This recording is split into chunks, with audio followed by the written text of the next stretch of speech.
Hi, Nadia. I'm Tatiana. Hi, Tatiana. Welcome to the range. Well, thank you. So I understand this is your first trip out here, and there's a lot we got to cover. Okay. But the first thing we always cover is range safety and etiquette. And it's kind of two halves of the same story, but if I tell you only one half of it, there's a lot of pitfalls that new folks have that you just don't need. So the things I wish someone would have told me once, we'll talk about that. Okay. So let's start with the firearm itself. Okay. There's 4 big rules, and we kind of add a 5th one to it. So if we think about them in sequence, the first rule is always keep the gun pointed in a safe direction. Okay. That requires you to look around.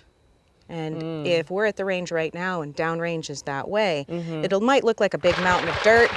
Might look, if you're an indoor range, like a big steel dragon's mouth. That's your bullet trap, right? That's where the round is supposed to land. But we got to take it down a notch. Yeah. It's actually a little smaller than that. Okay. So your safe direction is keeping the gun oriented towards your designated target. Okay. So while you have a mountain of dirt, that target might just be 2 feet by, 18 inches or something. So keep your world specific. And observing and deciding where that safe direction is, even before you touch the gun, is the first step. So pay attention to your environment. Rule number 1, always keep the gun pointed in a safe direction. Safe direction. Got it. The second rule is about your physical interaction with the gun itself, what your little digits are doing. Okay. And they're cute, aren't they? They're we so have cute, nice yeah. nails and all that stuff. Right. But the problem with them is that this adorable little bugger right here is sweet, but it's dumb as a box of rocks. Right. So the second rule is scripted as always keep your finger off of the trigger until your sights are on the target and you've made a decision to shoot.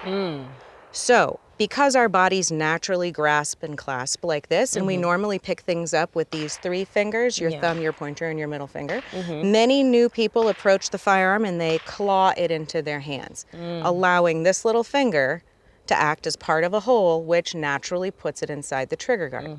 That is one of the biggest, most dangerous things we can do with the firearm, is prematurely, preemptively, or being unaware of what our finger is doing in relationship to the trigger. Okay. When we take the next step and we start working with unpacking the firearm and doing dry fire, we're going to give this little cutie pie a job 100% of the time, so it doesn't get squirrely and freelance on you. Okay. Okay? Okay. I like that. Yeah, it's kind of important. The third rule is now about the relationship of ammunition to the equation that we're building here. When do we introduce ammunition? Why? How we do it? So the third rule, always keep the gun unloaded until you are ready to shoot. Okay. What happens? People show up at the range, they unpack their range bag, and the first thing they do is load the gun hot, and they put it on the bench, and they walk away and do other things. Oh my God. Your reaction's correct. It makes you a little uncomfortable. Yeah. If you're gonna load that firearm, it's because you're ready to do work with it, whatever that might be. You can do a lot of great work dry fire, which requires 0 ammunition on purpose. And we take a lot of safety precautions to make sure that that's how that happens. Right. But when we're ready to load the firearm hot, that means we're going to do work with it. Okay. And it's now an extension of you. It's a part of you. It's either maintaining in like your it. hands. I like that way you put it. It's extension of you at that point. Yeah, it's a part of what you're doing. You would never put down a loaded firearm and walk away. Right. Yeah. So if you wanted to do that, you'd need to take the magazine out, lock the slide open, and then put it down. So it's just inert. Yes. Okay? Keep the gas out of the tank until you're ready to go somewhere. Until you're ready to go. Yeah, exactly. Exactly. And then the 4th rule is no longer about you, the gun. It's now about the projectile. So the 4th rule is always be sure of your target and what lies beyond it. But that's only relevant if you understand why. And it's relevant because the 4th rule is about that little bullet and the world you're about to send it into.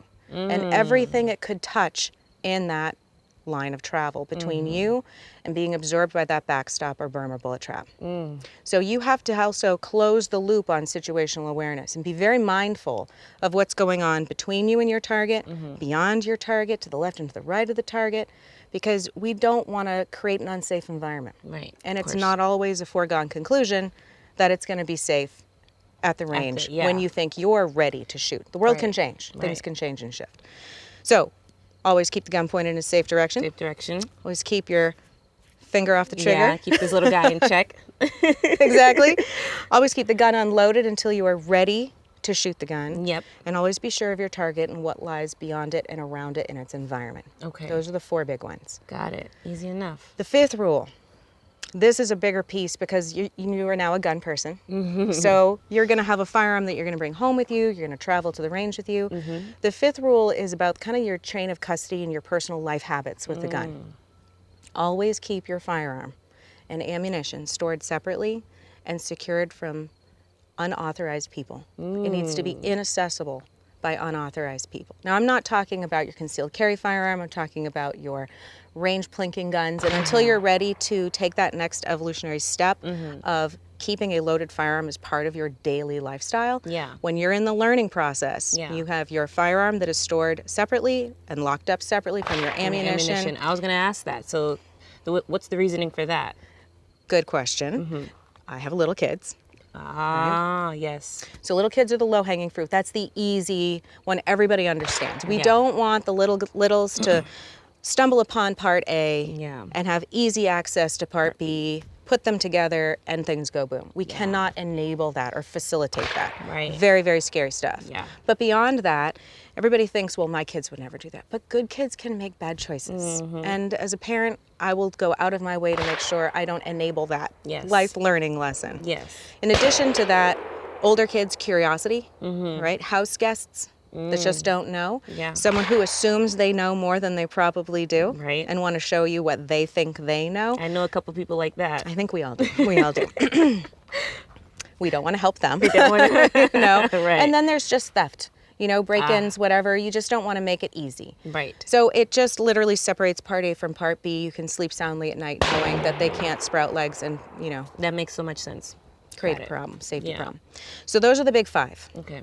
Beyond that, it's range etiquette. And what are the big wrist slaps people get when they come to the range for the first time and get in trouble and you don't even know why? You go to the range to have a good experience. Yeah. You don't want to get kicked out for an unknown reason. So the big ones are, how do you behave in the environment that are going to prevent you from meeting the range safety officer the hard way?